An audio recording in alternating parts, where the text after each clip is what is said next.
Hi principals, welcome to this brief screencast where I'll provide an explanation of the agenda for October 19th and some registration suggestions. You and your teachers will need to pre-register for all sessions, and we are anticipating that many of them will reach capacity. When you look at the agenda for the day, you'll notice that some features are similar to last year. The day is broken into 4 session blocks. Some are 2 blocks long. And the start and the end times are the same. We also have some new features this year. If you look at the bottom, there are several viewing options. You can view the overall agenda for the day here. Click on each session for more information, including success criteria for participants.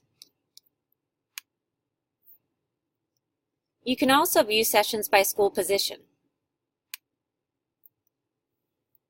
These are sessions that were designed specifically for certain positions.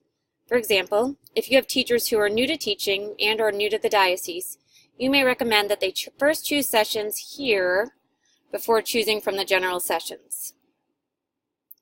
The next tab lists all sessions by our diocesan-wide professional learning goals from our 5-year plan. More than likely, your accreditation action plan has one or more of these diocesan-wide goals chosen as school critical goals. Please look here and think about which sessions may benefit your school in terms of addressing your action plan goals.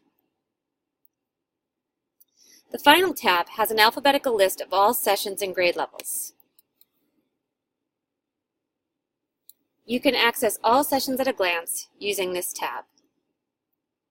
I would suggest that you provide some guidance to your teachers before sharing the registration form with them. You may want to have certain teachers focus in on different diocesan goals so you can come together as a staff and share information after October 19th. Also, please let me or your CLT rep know if you have any questions or if you'd like more guidance. We look forward to another great day of learning for our San Diego and Imperial Valley Catholic schools. Thank you.